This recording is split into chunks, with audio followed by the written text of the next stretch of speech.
Hey everyone, and welcome to the Dota 2 Builds of the Week, the weekly series where I show you guys top 5 meta builds to help you get started with new heroes in Dota 2. As always, a link to my Twitch is down in the description below, as is a link to each of the 5 builds we're discussing today. Today we're getting started with Position 1 Ursa. Ursa as a hard carry has seen a bit of a resurgence thanks to the changes to Diffusal Blade. Diffusal Blade now has an earlier timing, so the traditional Battle Fury style Ursa has kind of been pushed aside in favor of a faster timing, more fight-centric Ursa, similar to that of a Riki, for instance. This is how you build them. So first of all, during the laning stage, you are focusing in on getting your Fury Swipes up. It just allows you to trade super effectively, and also with Fury Swipes, it allows you to sneak into Roshan very effectively once you get your Morbid Mask a little later on. As this type of Ursa playstyle, you want to engage in some early confrontations, and then you want to get into that Roshan pit. Ideally, you smoke in, and then take it. Especially very low MMR, nobody's going to really look for it. Higher MMRs, people are going to know that it's an Ursa, he has a Morbid Mask, he's probably going to get into the pit. But, lower Mars, you're going to abuse it like crazy. You're taking value points and Shock over power. Now, what I will say right away, and yeah, you can, use these talents and all that stuff, but the major difference here in the way the Ursa's played now as he did prior was that you used to traditionally go Battle Fury and then farm up your core items. But the more modern version of Ursa that you're seeing in the current build, you're focusing in on actually taking earlier stat items. The Wraith Band, Phase Boots into Morbid Mask, take the Roshan, Magic Wand so that you can be more active in fights and get that burst healing early on. I should actually include I should include Raindrops here. I'll add them after. Diffusal Blade is a key thing. Once you get your Diffusal Blade, you're more or less online, and you want to get engaged in fights. With Diffusal Blade, people simply cannot escape Ursa. You Fury Swipe them, you overpower, you Earth Shock, and all those things combined make it so people simply cannot fight you. If you find one-on-one pickoffs, people just can't fight an Ursa, and then you kind of corral that into his shard, which is absolutely amazing. And then BKB Basher. Once you finish BKB Basher, you literally get on top of guys, they can't escape. You bash them, you continue to Fury Swipe them, and they just die. Your ability to single target burst people is absolutely unparalleled. Ursa will struggle against heroes like PL and stuff like that, and maybe in that case you want to go something like a Battle Fury. But overall, once you finish your blink and then you end off your build with the Abyssal Blade, you literally become unkillable. You're getting the stun from the Abyssal Blade, you're getting the actual passive bash as well, and it just allows you to lock down guys in Fury Swipes and just take them out. So Ursa right now is seeing a much earlier timing thanks to Diffusal Blade, similar to that of Riki, and it's it's helping him a lot be much more of an active hero and one that can win you games, especially in lower MMRs. In Position 2 mid, Storm Spirit continues to be a hero that you can rely on to snowball your games into victories. He's one of those heroes that has an incredible amount of mobility. I mean, all the spirits do, they basically have inherently built-in blinks, but Storm Spirit is so mobile, and he has some timings that become incredibly oppressive for the enemy team. In particular, when you get your Orchid timing, along with your Sanj Kaya, he becomes unbelievable, and your talent selections and build all revolve around your ability to do as much damage early on as you can. Let's talk about it. Now, one thing that's worth noting about Storm Spirit, he is a little more difficult to pilot than other mids. Mid is generally kind of a little more difficult, but generally speaking with Storm Spirit, the important thing to understand is that when you cast a spell, you want to combo it with a right click in order to take advantage of your overload charge, or else you're basically just wasting DPS. The slow is also beneficial as well, so when you cast spells, it's important that you combo it in with a right click in order to take advantage of your combos. That being said, in terms of itemization, it is boots into, you're taking stats up front into your bottle, power treads, Orchid. Once you get your Orchid timing, that's when you start roaming the map. You're able to do a tremendous amount of damage. You are literally a massive kill threat with Orchid. Into Kaya Sanj, as we discussed prior, it helps him in every single conceivable way. Into BKB, his shard is absolutely great as well. And then finally, Bloodthorn and Ags. Ags is a great ending to the game in terms of his itemization. Basically makes his Vortex AoE. It can be tremendously disruptive for enemy teams. It is just it's a great control spell, and it's a great control item as well. With that being said, he does have some extension items. If you're against single lockdown like a Shaman, Lincoln Sphere is valuable. If you're against silences, Scepter or Divinity is super valuable, because much like Void, if he's silenced, he's useless. Shiva's a really interesting choice as well. Regardless, while he's a very difficult hero to pilot properly from the mid lane, he is a hero that is providing a ton of win potential at all stages of Dota and MMR. Now here's a guy that we haven't talked about in some time. Position 3 Axe is back, and from the offlane, Axe is seeing a resurgence as a hero that is capable of dominating the early game and snowballing the game to his team's advantage. What's interesting about Axe is that there actually are two builds, and we've seen this many times from Axe, where like traditionally you had like your Manta build. You remember the Manta carry build on Axe, and then you had like the traditional Initiator Blade Mail build. Well, you're seeing that again. And, this time, though, a lot of players are looking towards this Aghanim Scepter Refresher build, which is really interesting. Let's talk about it. So basically, the way it works is, and the whole build here is kind of been changed, because remember, Battle Hunger has been completely changed and now does physical damage, and you get, it does additional damage based on your armor. The result of that is people are actually building Battle Hunger a little earlier. They're taking the value point in Berserker's Call, taking it for the 2-second duration, and then not actually leveling it all the way up. The reason for this is because people are figuring that, okay, although, the cooldown reduction is good and the duration's good as well, and since you are kind of prioritizing counter helix, like there is still value in prioritizing Berserker's Call, but people are finding that Battle Hunger is doing quite a bit more damage than expected, and then, so people are using it, especially in these early fights. And what's interesting is that you have two kind of primary builds. You have the traditional item progression, which is Vanguard, Brown Boots, Blink into Blade Mail, which like everyone's kind of familiar with at this point, into Ag Shard, and then from there you go into your extension items. Everyone's familiar with this. This is the traditional Axe build. The new meta build is this, where you're going Vanguard into Phase Boots into Soul Ring, and this is why this is important, because you have the Soul Ring, Phase Boots, you're much more active, and that's why you're using Battle Hunger a little more. You're a little bit of a different presence in the fight. You're actually delaying your Blink Dagger slightly, and you're being more active with your Battle Hunger, okay? And the reason for this is because people can't run away from you with Battle Hunger, because that's when they get these big movement slows. So basically what that allows you to do, it allows you to close in and then Berserker's Call. So it allows you to delay your Blink Dagger timing ever so slightly and be a little more active in the early game. Then you get your Blink Dagger and Aghanim Shard, but it's the ending part that changes quite significantly. If it's a game that requires it, you go BKB into his Ags, which again modifies his Berserker's Call and Battle Hunger to basically make it so that whoever you Berserker's Call gets affected by Battle Hunger, and they get the armor reduction. What's also important is that the Refresher Orb is being used so that you can Berserker's Call, and then as Berserker's Call is ending, you Berserker's Call again and lock them in place again. So it's like this added form of control.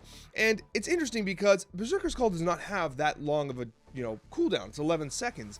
But the concept of locking someone down again with the Aghanim Shard, with the armor reduction, with his armor increase, with counter helix, and basically locking them in place for 6 seconds, almost like 6.5 seconds, it bursts entire enemy teams down. And if you're in lower MMRs where people tend to clump up, and against higher MMRs, like people understand, like they respect the Berserker's Call. In lower MMRs, you'll often be able to get like 4-man calls. And this is a single hero win condition. You 4-man call, Berserker's Call, Refresher, Berserker's Call, and the whole team just dies, right? And what's interesting about this is that the level 25 talent, you would think, oh, I can take the double the Battle Hunger armor. No, but if you actually take the Berserker's Call AoE, it ensures that you can pull off this combo more effectively. So anyways, it's a really new, interesting build that a lot of like high MMR players are trying. It does require you to farm a little more effectively, especially if you end up getting this BKB in the middle, because if you don't, like, it's an expensive run-up, right? These are expensive items. Like, you're basically playing like a legit core, right? So anyways, Offlane Axe, I wanted to bring it up because he's not seen a lot of love lately, and the new build is really interesting. Super greedy, but really interesting. In position 4 soft support, Mirana has been a staple for a very long time, and for good reason. With a lot of heroes having earlier timings like the Ursas and the Rickys that we keep talking about, the changes to Diffusal Blade have been pretty significant. You're looking at a lot of position 4s that have more immediate timings that allow their team to snowball earlier and have much more relaxed item builds, and Mirana has a kit that scales incredibly well at all points in the game, is always useful, and builds items that always help her team. Let's talk about her. So the first thing you're going to do is you're taking a value point in Sacred Arrow and Leap. Sacred Arrow, although like you are giving up a significant amount of damage and the maximum stun duration, at maximum stun, 3 seconds is still enough to secure a kill during the laning stage. But what you really want is this Starstorm. Starstorm does a lot more damage than people generally respect, and it does not actually scale particularly well in the late game. So you take it early for the early engagements. It allows you to secure a lot of kills and extra damage. Leap allows you to be excessively mobile, which is important as well. With her build, you are, of course, bringing the Sentry to block a camp, but also you're building a quick Urn of Shadows into a magic wand. The wand's important on someone like Mirana because she is not tanky at all. She's escapable with Leap, but remember, she's an agility-based hero. She has a weak mana pool, she has a weak health pool, and so the magic wand is like a significant amount of burst for regeneration, and it's so valuable, and you basically hold it for the entire game. Extremely valuable. Also, brown boots into Yule's Scepter. Yule's Scepter is important because A, it helps to dispel any silences, but B, because it sets up her Sacred Arrow. You'll Scepter somebody into the air while they're in the air flying. As they're coming down, you throw your arrow and you lock them in place, right? It takes some practice, but once you get this combo done, it is like one of the staple combos in Dota. You'll Scepter into Sacred Arrow, into Boots and Spirit Vessel, which again, it's just an overall valuable item. Allows you to do significant amounts of damage. Great against Blink Initiators, which are actually pretty popular right now, like the Axes and the Legion Commanders, because if you cast the Spirit Vessel on them, they'll never be able to blink because it's constantly hitting them with damage, right? So very useful counter. With that being said, if you don't see, if it's not a good Vessel game, you can actually just stick with the Urn of Shadows, and then once you complete your boots, you know, do you have a right-clicking carry like a Faceless Void or a Drow that would benefit from Solar Crest? You know, are you against a Slark or Clockwork? Are you getting super farmed? Do you have a few kills and you can get to Guardian Greaves? Like, it's not that popular at higher MMRs, but lower MMR games where games go longer and there's just more team fighting, a position 4 might actually be able to get to Guardian Greaves relatively quickly. And, you know, overall, Mirana is one of those position 4s that has a very straightforward playstyle. And although she has a high skill cap, especially with landing her Sacred Arrow, when you land those arrows, you can have an immensely massive effect on a team fight. Alright, so for position 5 hard support, I love what we're talking about today. We're talking about Warlock. And the reason why we're talking about Warlock, I get asked all the time. People are like, Alex, I am brand new to Dota. This is the first video I've watched. I don't know how to play at all. I didn't even play League. I'm interested in the game, but I don't know what to do. And I want to play a hero that lets me sit back a little bit and just absorb what's going on. And you come to the right spot because Warlock is a great choice because he's a ranged hero, so you get to stay back a little bit, stay a little safer. And he's basically a heal bot right now. That's the meta around him. So if you ever played World of Warcraft, you were a priest in a raid just healing guys on top, that's kind of what Warlock is right now, honestly. And there's a couple extensions to this, and I'll explain in a moment, but let's talk about how to actually play and build Warlock. And if you're brand new to Dota, this is a really good, interesting start. And so basically you build Fatal Bonds simply because with early Fatal Bonds, what you're able to do is you're able to like prevent the enemy team from using regen, clarities and healing salves. They can't just use them because they're just getting ticked with damage non-stop. From there, you're focusing in almost completely on Shadow Word. The amount of healing and damage you do is very significant. It doesn't look like a lot, but that's a lot of healing for your core, especially when you consider that it saves them money on regen, which helps accelerate their net worth. You are going to get a point of upheaval, at level 8, which allows you to team fight. But really, once you get Chaotic Offering, you can TP anywhere and team fight. Because once you have your ultimate, you are looking for a team fight, AoE stun, and just doing a tremendous amount of damage and just like map pressure, right? You can take towers with Chaotic Offering. When it's off cooldown, you're looking to team fight. With that being said, the build revolves around Shadow Word almost completely. You are a heal bot in this build. What you're doing here, you're taking a Sentry Ward with you so you can block the enemy large camp here. Or deward your camp, but probably block the enemy camp. You're going to go Magic Stick into Ring of Basilius, which allows you to continue healing in the lane. That added regeneration is helpful. Boots of Speed into your Ag Shard. Now, I think you're thinking, Alex, hold on. Whoa. You're telling me to build his Ag Shard before finishing Arcane Boots. Huh. Why is that? That's how good your Agnum Shard is. That's how good your Agnum Shard is. Your Agnum Shard allows you to basically Shadow Word in an AoE, anybody in an area. And so what happens is, at 15 minutes, you get this Agnum Shard. And then, with your Chaotic Offering, every time it's off cooldown, you force a team fight. You say, okay guys, we got it, let's go. And your team's going to be fighting anyway, Lone War. You actually take a team fight, you're dropping your Chaotic Offering, and you're doing an AoE heal or AoE damage to the entire team and to your entire team. It's insane, right? It is such a massive early power spike, especially from the position 5 position. It's insane. And then you build your Arcane Boots, but it's so important at 15 minutes you get this shard. It is such a huge power spike for Warlock. Because remember, Shadow Word doesn't scale all that well. We take talents to let it scale. We do. But inherently, it doesn't scale all that well. So this early timing is absolutely massive for him. And then you get your boots. And then again, it scales even better. I know it's cutting off a bit, but you get your Holy Locket, which amplifies your healing by 30%. 30% extra healing from Holy Locket. It's incredible. And then you finish it off with Aether Lens, which allows you to be safer in the back and cast your spells. And depending on the game, right, you can go bongo boots if you get rich, if you need escapability, glimmer cape, right? If you're getting right clicked, go scepter. There's one extension to this. So let's say you're playing some warlock and you're having some fun and you're really farmed up. A lot of people love this. Agnum Scepter, which gives you 2 golems, right? They're a little weaker, but it kind of offsets. Overall, it's more of a power spike. 2 golems, refresh orb, 4 golems. Not bad. So you're dropping golems all over the place, basically. And that is kind of like, that is the greedy version of Warlock. If you're like, okay, I've done the healing bot Warlock, Alex.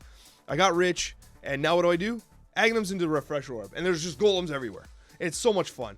Anyways, Warlock's one of those heroes I think is really underappreciated. And if you're new to the game and you kind of want to play a hero that has a very straightforward playstyle, but can be damn like exciting to play and just fun and like has an amazing, like you're going to feel at 15 minutes when you have this Agnum Shard with Shadow, you're going to feel strong. You're going to see like, wow, my team can actually fight them and this other team can't do anything because of the amount of healing I'm outputting. It's incredible. Warlock's a great choice. Thank you guys so much for watching, and a very special thank you to all of our wonderful subscribers. Guys, I'll see you in the next Dota 2 video.